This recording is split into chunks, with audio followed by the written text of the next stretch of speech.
Sweet Chris, I can't believe you do that. For anybody that is that likes golf, an old timer won today, the Masters, Tiger Woods. Jimmy, did you watch that?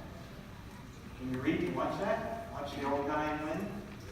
Yeah, one for the old guys. You know, Pastor Frank's he's like a Tiger Woods on the ball.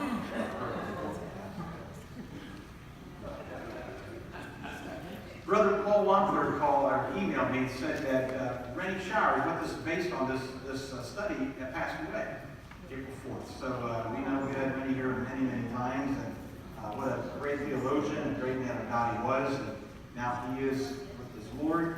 And pray for Kate Marcucci. John Marilyn slipped out, and she's doing really bad right now. But Marilyn said, please pray that she was home be with the Lord, because she's 92, I think, or something like that, but real sick, real sick. I've been emphasizing different things, and I know I may be beating the same drum tonight, but I wanted to keep you updated, because this kind of gets me excited. Going cashless. Remember I told you about this before? There was a little article that I had read, but this I came across country by country. Multiple countries are locked in the battle to become the world's first truly cashless nation. For others, becoming cashless is necessary due to unique local circumstances. Either way, it is well known that cash is being phased out across large portions of the globe. Here are 10 interesting cashless facts from around the world. And we know during the tribulation, eventually, we take the mark to buy or sell, and so the world has to get ready for that and get rid of cash. Ecuador's central bank introduced its own virtual currency in 2014, its first fiat currency since discontinuing the sucre in 2000, relying on the US dollar cent. India banned large denomination notes in a bid to quell a huge underground economy. This was seen as the first step for smaller merchants in the country to go digital. South Korea is hoping to become cashless by 2020 and is encouraging merchants to give change in the form of electronic credit in order to phase out cash.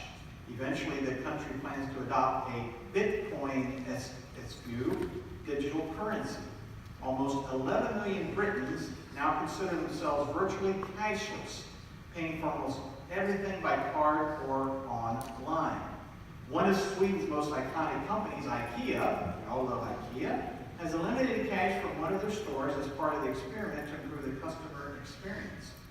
According to the Deputy Governor of Norway's central bank, John Nicholson, Norway is now effectively cashless, with only 10% of all transactions in the country cash. In self-declared Republic of Somaliland, the inflation rate is so high that you would need wads of cash just to buy groceries. So most adults now use ZAD, a mobile payment app, to complete quick transactions instead of counting notes. The QR code payments through popular local systems Alipay and WeChat are accepted almost everywhere in China, even by beggars and street performers. That's interesting when I read that. So beggars are out there so they can accept this kind of payment. That's interesting. Denmark's central bank, National Banken, stopped printing new money in 2016. And then in 2012, the Italian government banned all financial transactions exceeding 1,000 lira using cash. So you can see where the world is getting ready for a cashless society. That excites me. It kind of excites me. Because we know that because the way we have our doctrine as church, we believe that we will be raptured before the tribulation, which is judgment, bringing Israel back into where they need to be, and wrath and judgment as far as 7 years, and eventually the second coming of Christ, and then a millennial kingdom.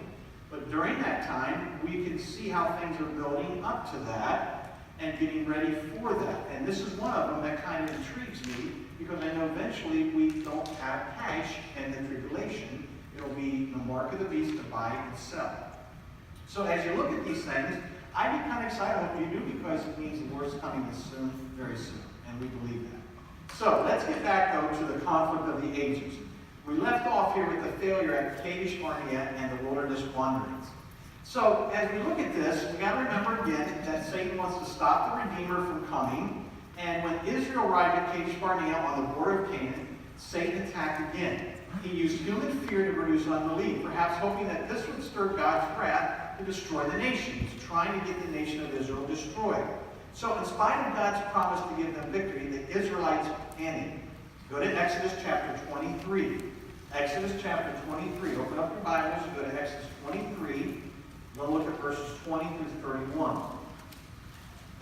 And I know we read a lot of scripture, but I think it gives us the whole picture of what's going on and the conflict of the ages.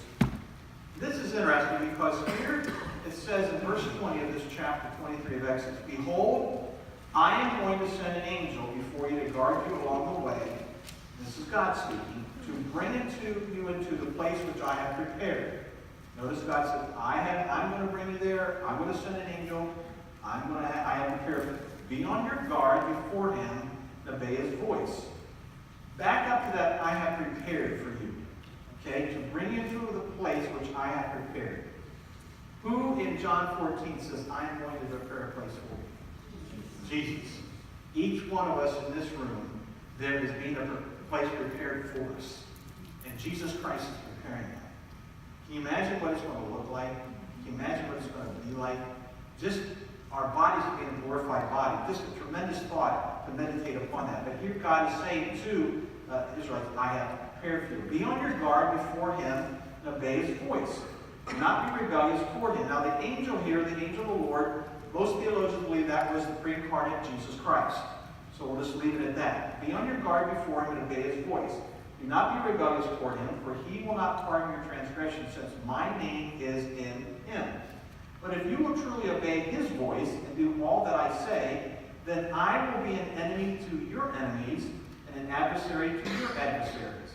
For my angel will go before you and bring you into the land of the Amorites, the Hittites, the Perizzites, the Canaanites, the Hivites, the Jebusites, and I will completely destroy them.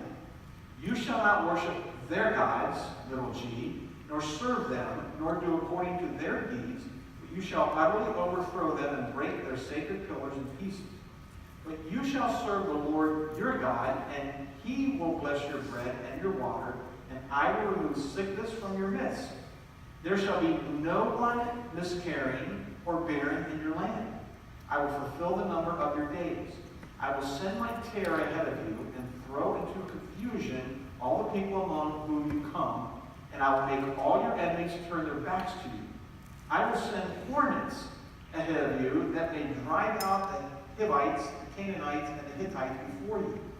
I will not drive them out before you in a single year, that the land may not become desolate and the beasts of the field become too numerous for you. I will drive them out before you little by little until you become fruitful and take possession of the land. I will fix your boundary from the Red Sea to the Sea of the Philistines, and from the wilderness to the river Euphrates. For I will deliver the inhabitants of the land into your hand, and you will drive them out before you. As you look at this, here's God's promise to them to give the Israelites victory. You see, everything that he said, "I will do for you." And the reason we read that because later on we're going to see how quickly that changes. And this is how quickly. Go to Numbers chapter 13.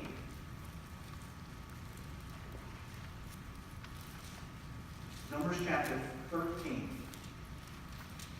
Because here, the spies that went out reported that Canaanites were great in size than them. So, Numbers 13, verses 25. When they returned from spying out the land at the end of 40 days, they proceeded to come to Moses and Aaron and to all the congregation of the sons of Israel, in the wilderness of Paran at Kadesh, and they brought back word to them, to all the congregation, and showed them the fruit of the land. Thus they told him, and said, "We went into the land where you sent us, and it certainly does flow with milk and honey, and this is its fruit. Nevertheless, the people who live in the land are strong, and the cities are fortified and very large. And moreover, we saw the descendants of Canaan there." Now, when you look at that, we can keep reading on all the way through, but it talked about the Nephilim and how they were giant men. It's like a bunch of football players and things like that. They said in verse 33, "And we became like grasshoppers in our own sight, and so we were in their sight." So here they went in and they said, "Wow, these guys are huge. They're giant. We're like little grasshoppers." Keep that in mind, because what happened? In unbelief, they slandered God and decided to return to Egypt. Now, remember we just read about how God said, I'm going to do all this for you. I'm going to take care of you. Now look at Numbers 14. That's just a chapter over, one verse. Then all the congregation, I underlined that in my Bible because I just thought, wow, all the congregation, not just a few, all the congregation lifted up their voices and cried, and the people wept at night.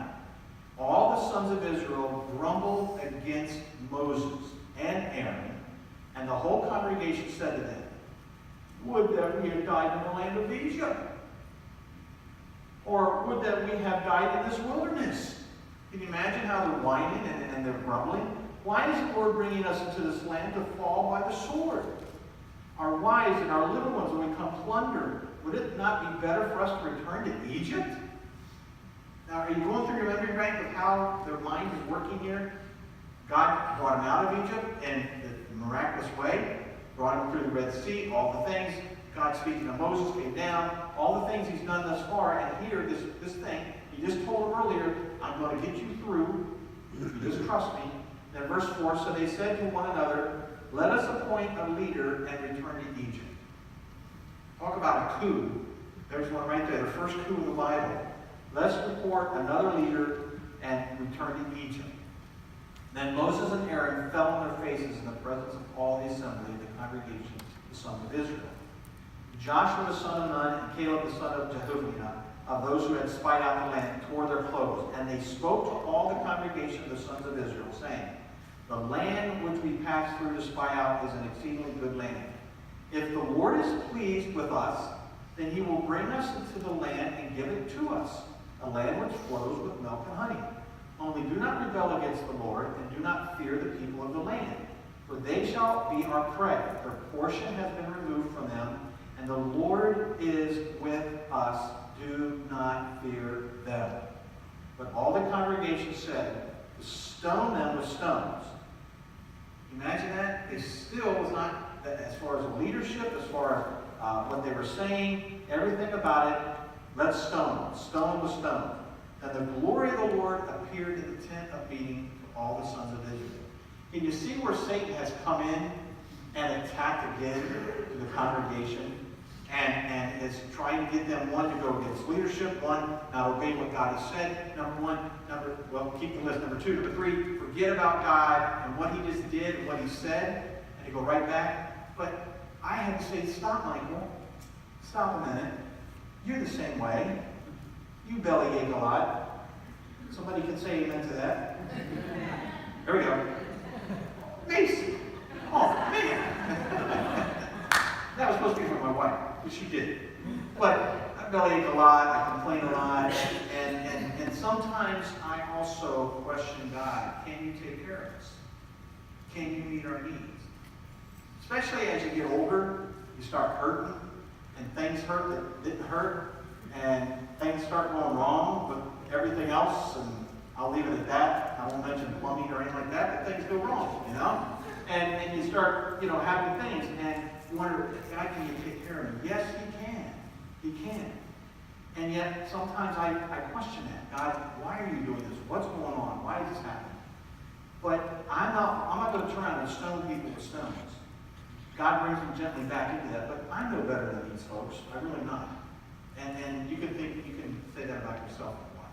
But God counteracted this unbelief, though. By what? Turned the Israelites back into Sinai wilderness to wander for over 40 years until they was 20 years old and older when they died. Continuing in that chapter, look at verse 11.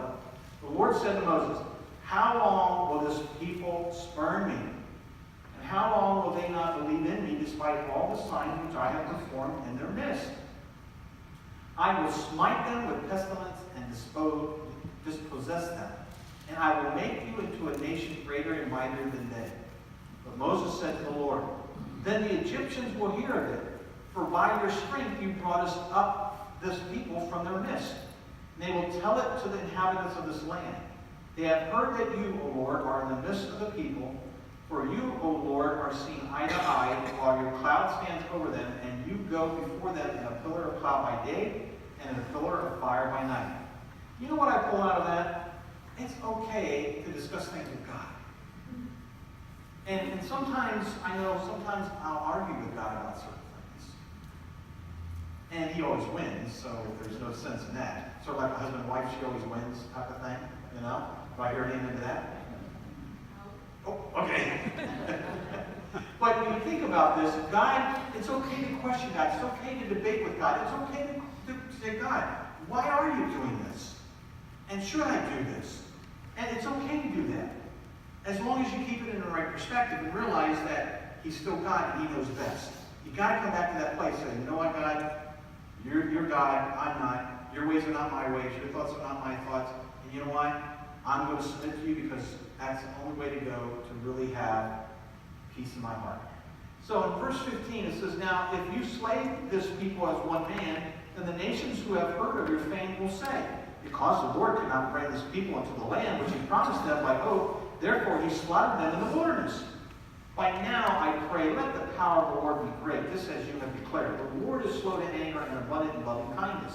So here, Moses is coming back and sharing God's attributes with himself, with God. Forgiving iniquity and transgression, but he will by no means clear the guilty. Visiting iniquity of the fathers on the children to the third and fourth generations. Pardon, I pray, the iniquity of this people according to the greatness of your loving kindness, just as you also have forgiven this people from Egypt even until now. As you keep reading on and you see this and how God was saying, okay, the Lord spoke to Moses in verse 26 and Aaron saying, how long shall I bear with the evil congregation who you are grumbling against me?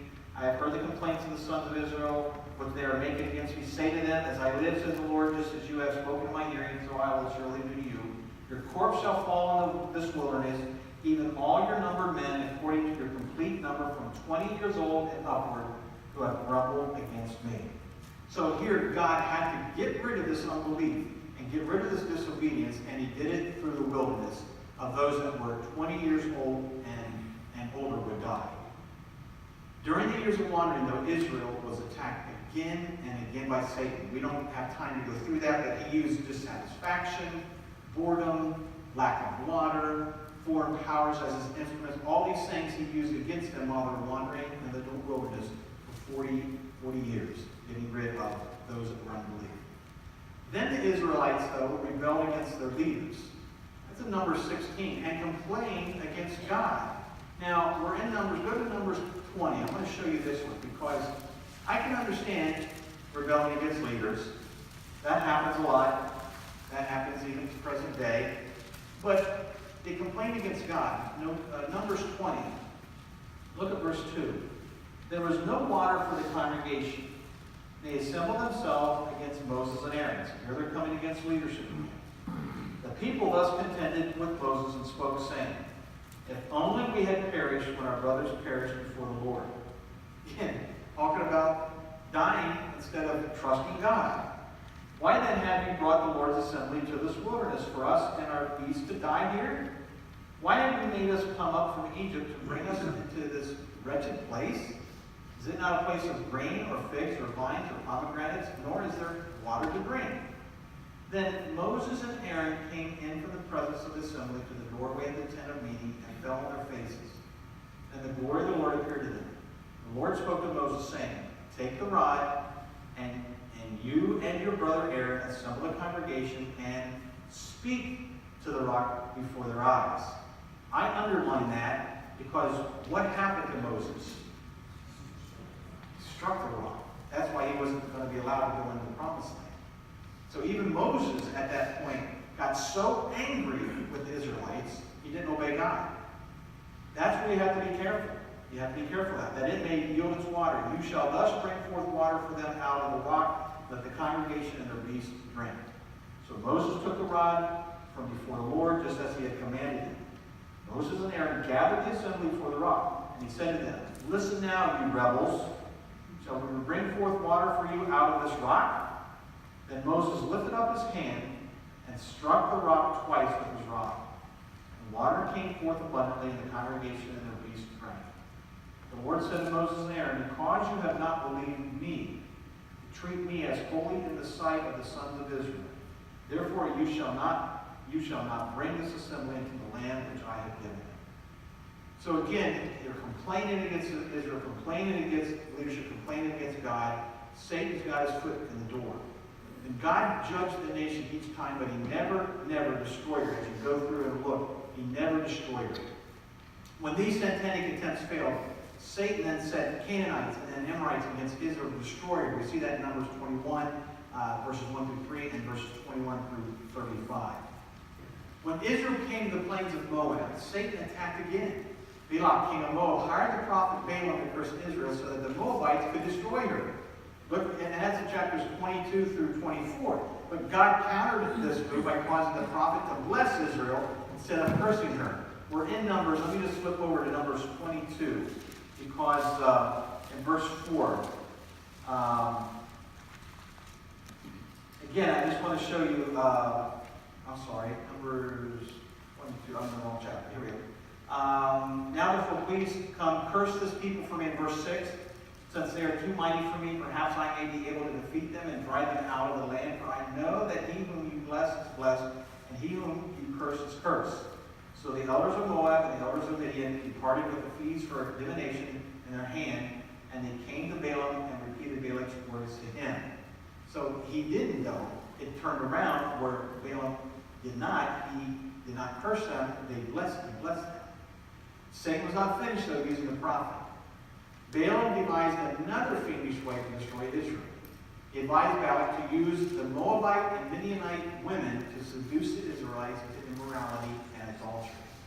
You see that in Numbers 31, 16. You see where he did this, 31:16.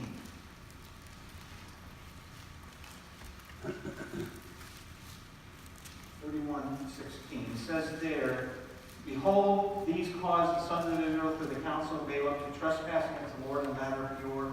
The plague were among the congregation of the Lord. That plague was because in Numbers 25, you see why that plague was there. The Lord said in verse 4, the Lord said to Moses, take all the leaders of the people and execute them in broad daylight before the Lord, so that the fierce anger of the Lord may turn away from Israel. So Moses said to the judges of Israel, each of you slay his men who have joined themselves to Baal Peor. And behold, one of the sons of Israel came and brought to his relatives a Midianite woman in the sight of Moses, in the sight of all the congregation of the sons of Israel, while they are weeping at the doorway of the tent of meeting. When Phinehas, the son of Eleazar, the son of Aaron, the priest, saw it, he rose from the midst of the congregation, took a spear in his hand, and he went after the man of Israel into the tent and pierced both of them through, the man of Israel and the woman through the body. So the plague on the sons of Israel was checked. Again, it says that those who died with the plague were 24,000. Again, God counteracted what Satan was trying to do and get them away from the Redeemer. So Moses prepared the new generations of Israelites for the conquest of Canaan. We see that in Numbers 26 through 36 and the whole book of Deuteronomy. Now, the people of Canaan were to be so destroyed so that Satan could not use them to drag the Israelites into gross apostasy and perversion and to make Israel's total destruction necessary. We see all that in Leviticus, Deuteronomy, but again, that didn't happen. The coming Redeemer was more essential for the benefit of mankind than was the continued existence of the depraved peoples of Canaan. But here we have now the conflict and the conquest of Canaan through the fall of Judah. So when it was time for Israel to cross the Jordan River to invade Canaan, God's work on behalf of the nation became evident again. And guess who through? Who did come through? Joshua. First, Egypt, who had been controlling Canaan, let go of that control even though she had the resources to continue it. Second, God miraculously stopped the waters of the Jordan River and dried its bed so that Israel could cross over to Canaan. That's in Joshua 3. Turn to Joshua. Joshua chapter 3. Pastor Jason taught this book. Not only we're like Bible school, but I think in our BLGs, our Sunday school classes as well. But in verse 17 of that Joshua 3, it says, and the priest who carried the ark of the covenant of the Lord stood firm on dry ground in the middle of the Jordan, while all Israel crossed on dry ground until all the nation had finished crossing the Jordan. Similar thing with going through the Red Sea, when Moses parted the water. Here the Jordan was parted, and they crossed on, notice what it says, dry ground. Not muddy, not moist, dry ground, until all the nation had finished crossing the Jordan. So again, God miraculously did that. Third, God appeared in special form to Joshua, Israel's new leader. He gave instructions for the conquest of the land and to remind Joshua that victory depended upon God. In Joshua 5, go to there, Joshua 5:13. I want to read that to you. Because here again we have the commander of the Lord's army. Again, now it came about when Joshua was by Jericho that he lifted up his eyes and looked. Behold, a man was standing opposite him with his sword drawn in his hand. Joshua went to him and said to him, "Are you for us or for our adversaries?"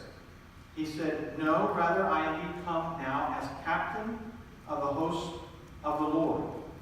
Who is that? Jesus. That is again pre-incarnate form of Jesus Christ. Yahweh, God. And Joshua fell on his face to the earth and bowed down and said to him, "What has my Lord, Adonai, Master, Lord, to say to his servant?" The captain of the Lord's host said to Joshua, "Remove your sandals from your feet, for the place where you are standing is holy." And Joshua did so. No other angel was saying that as far as himself. This is Jesus Christ saying this because God was in his presence in a pre-incarnate form. And he was telling Joshua what to do again, how he was supposed to, victory depended upon God, on him alone. And Joshua did so. Now as we continue, you see where God gave him victory, but one man, just one man, disobeyed God, and as a result, I defeated Israel. How sad is that? God countered Satan's move to start general disobedience in the nation by ordering the guilty man and his family stoned to death. Joshua 7. We don't have time to go through the whole chapter, but just kind of skim through it. And you notice in verse 19, it says, "Then Joshua said to Achan," the son of Achan, we know the story of this, "My son, I implore you, give glory to the Lord, the God of Israel, and give praise to him, and tell me now what you have done. Do not hide it from me." So Achan answered Joshua and said, "Truly I have sinned against the Lord, the God of Israel, and this is what I did. When I saw among the spoil a beautiful mantle from Shinar, and 200 shekels of silver, and a bar of gold 50 shekels in weight, then I coveted them and took them." Remember the love of money? "Behold, they are concealed in the earth inside my tent, with the silver underneath it," trying to hide it. So Joshua sent messengers, and they ran into the tent. Behold, it was concealed in his tent, with silver underneath it. They took them from inside the tent and brought them to Joshua and to all the sons of Israel, and they poured them out before the Lord. Then Joshua and all Israel with him, with Achan the son of Zerah, the silver, the mantle, the bar of gold, his sons, his daughters, his oxen, his donkeys, his sheep, his tent, and all that belonged to him, and they brought them up to the valley of Achor. Joshua said, "Why have you troubled us? The Lord will trouble you this day." And all Israel stoned them with stones, and they burned them with fire after they had stoned them with stones. Talk about getting rid of somebody that has messed up what God has said right there. Old Testament. They didn't mess around. Joshua, you shared just one of your messages, Pastor Jay, where Joshua, they didn't mess around. He was a leader that was incredible. Very strong, and just said, "This is what's going to happen. This, God said to do this, we're going to do it." But he took care of the sin. Satan's next attack, though, caught Israel off guard. Again, God countered that, got rid of it, took care of it, had his leader Joshua. But guess what? Satan's not done yet. He came back. He was determined to preserve some of the depraved Canaanites so that Israel would be exposed to their degeneracy. How? The people of the city of Gibeon deceived Israel into believing that they were not Canaanites. Without consulting God first, shall we stop there? Without consulting God first, Israel made a covenant not to destroy the Gibeonites. Thus, these pagan people were permitted to remain in the midst of Israel. You young people that are here tonight, consult God first in everything that you're deciding and trying to do. Consult God first. All of us, no matter what age, consult God first, right? Always consult God first. It's interesting, my daughter and son-in-law, Jeff and Christy, they need to buy a house where they moved over in King of Prussia area. And it's interesting. They're consulting God first about a house. I'm going, that's pretty interesting. Why would you consult God about a house? You go, You look at a house and you like it. It's got the bedrooms you want. It's got the bathrooms you need. It's got the property you want. It's in a location where you want to be. Why would you consult God? It's in the price range that you have. Why would you consult God? And Christy said, because we want the house God wants us. And my daughter has always, every place they've gone, even in the Navy when he was transferred and things like that, even now when he's in reserves, but he's still working, everywhere they go, they say, I want to leave my mark. I want to leave my mark. What they mean by that is they want to go to a place that God wants them and reach their neighbors for Jesus Christ. And they do that. They have block parties. They have neighbors over. They were sad to move from Maryland because they had made inroads with a Muslim family. And she was asking questions, the lady, and they didn't want to, that was one of the cons about moving from there to Pennsylvania was because of that. You know, and I know it's not like I'm bragging, but I'm proud of her and Jeff for doing it. Because they're trying to reach their neighborhoods that they live. So yeah, they're consulting God. Where do you want us? Where do you want us to go to minister? Where do you want us to live? What do you want us to buy? Here, you've got to consult God first. Israel made a covenant not to destroy the Gibeonites because they didn't consult God first. Thus, these pagan people were permitted to remain in the midst of Israel. You read about that in Joshua 9. So, Satan was getting in there. So when the land was distributed, God gave the Levites cities throughout the land. These cities were to be centers of instruction in the law. Joshua 21, verses 1 through 42. This was God's way of safeguarding the nation of the Redeemer from apostasy. You think about it. Why is Faith Bible Church still in Vineland? Why are our doors not closed? Why? Because we're such great people? No. We're sinners saved by grace, but because we are the representing Jesus Christ, we're the light in this dark city. Isn't this city hurting? Isn't this city, well, there's so many walking around that shepherd, lost, wandering. We are that in this city. Just like God put these Levites in different cities around the land there to build up a safeguard the nation for the Redeemer from apostasy. I think Faith Bible Church is here to help safeguard Vineland from all the other churches that will go apostate. We'll stay true to the Word of God and stay true to that. Joshua warned Israel the consequences of keeping or breaking the law. And he exhorted them to keep themselves separate from the pagans and their practices and to serve God. What two great chapters to read. Joshua 23 and 24.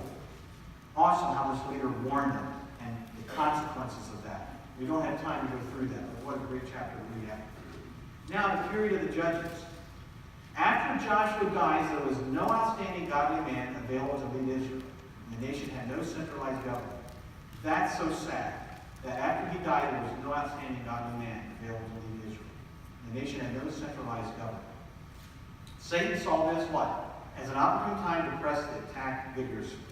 Wow, there's not a leader, Joshua's gone, and then you go in and attack. As a result, Israel's history was characterized by apostasy and anarchy for the next 350 years. That's so sad, isn't it? The nation broke God's law while every man did that which was right in his own eyes. Look at Judges chapter 21. This book ends that way. And that's a sad state to be in as far as the Israelites. In those days, there was no king in Israel. Everyone, and this summarizes the whole book, everyone did what was right in his own eyes. Folks, are we getting there now? Wow. Especially in America, isn't it? Everybody's doing what's right in their own eyes. And you start looking at that and you're saying, it's crazy. I fear for the young people. I do. My heart is broken for grandchildren and your grandchildren and our young people because everyone is doing what's right in his own eyes. And even as you see what's happening to Christendom and how churches are just going and falling by the wayside and declaring things that there's more than one way to heaven and there's more way. I read an article that just sent chills on me that a preacher is out there preaching that there are several ways to heaven. Several ways. There's not just one. And he's open to that. He's a TV preacher, I'm not going to mention his name. But I'm going, where does he come up with that? My Bible said in John 14, Jesus said, I am the way, the truth, life. No man comes to the Father but through me. Peter says, there's no other name in which man has to be saved, Jesus Christ. I'm thinking, where does he come up with this? That, okay, that doesn't really mean that. It means that that's one way, but here's another way. Believe in Pastor Frank and you'll go to heaven. You know, that's not my Bible. You know, you can't get me there. You know, do your good works. Be a good person, like Dave Renton. Okay? And you'll go to heaven. That's not my Bible. It's Christ is the only way. But churches are breaking from that in the gospel and using all kinds of different means and methods to get away from the gospel. And everybody seems to be doing what's right in his own eyes. And that's so sad. That's so sad. Now here's what Satan used as we look through this.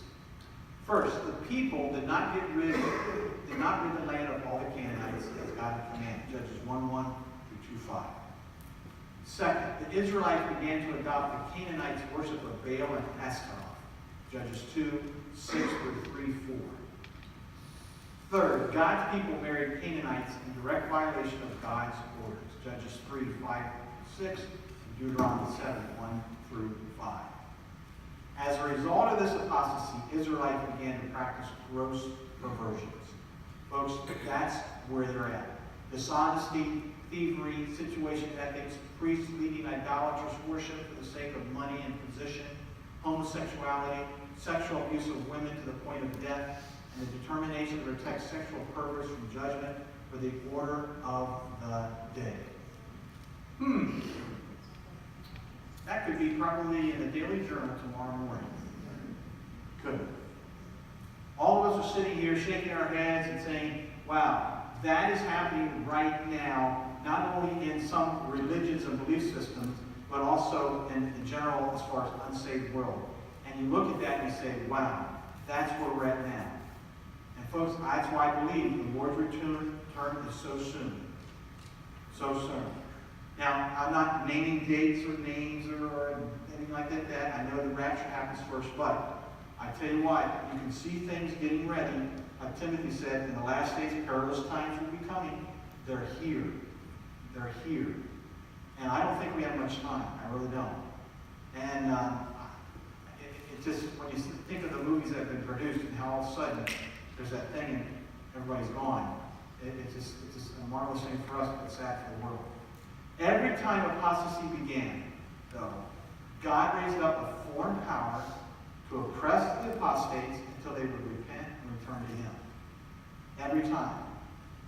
God showed mercy to them. He never wiped them out, Israel. He always raised up, sometimes a foreign power, to oppress the apostates until they would repent and return to him. What do you think would happen if America was taken over by China? Economically, we're getting close to that right now. You just study some economics. What do you think would happen to the churches that like us? They would close up. What would we do? We'd have to go underground, just like the church over in China is doing now. I wonder how many of us would do that. Because you could be killed over there if you're caught. Arab nations, Christians, they'll cut your heads off over there. If you're a Christian, you're dead if you get caught. Think, how many of us would do that? Would still be a Christian or hide it under a bush? And you look at this and you think, wow, is God going to raise up a foreign power to oppress America? To really separate us? Are you really a born-again believer? Or are you just acting like a born-again believer? Do you really have Christ in your life? Or are you just playing the game? Do you possess or profess? What do? Possess or profess? A lot of people profess, but they don't possess. And you wonder about that. Every time apostasy began, God raised up a foreign power to oppress the apostates that they would repent and return to him. And I'm hoping that happens, folks. Because upon their repentance, God raised up an Israelite deliverer to drive out the oppressor. This cycle of apostasy, oppression, repentance, and deliverance was repeated numerous times throughout the period of the Judges. You see the scripture reference there as you go through the book of Judges.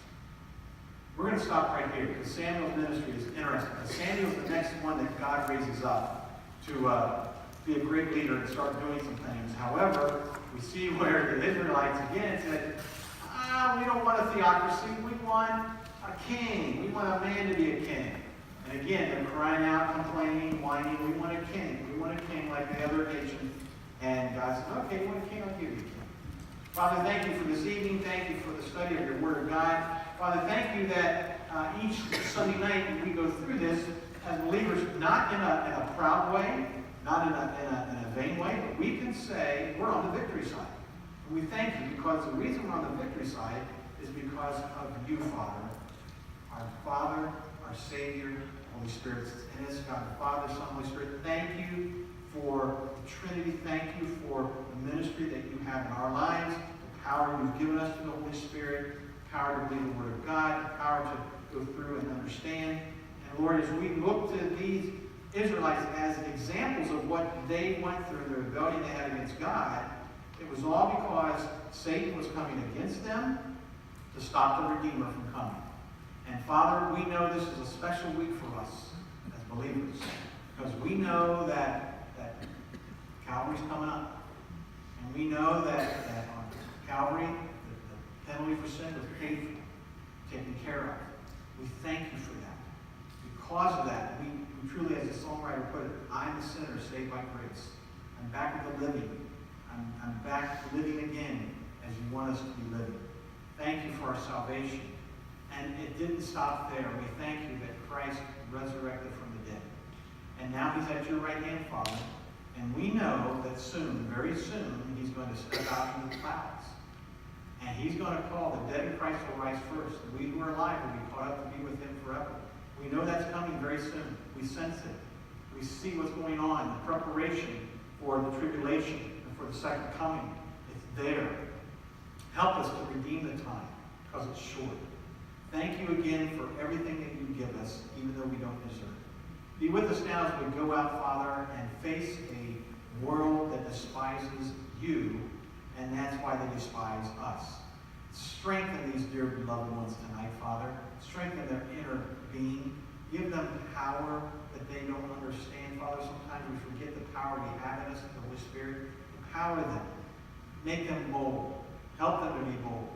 Give them the courage to stand up and reflect Jesus Christ. And like I said this morning, to live what you love. We love you, Lord Jesus, our heart, soul, strength, and mind. Thank you for all the things that we're going to be able to celebrate this week. In Jesus' name, amen.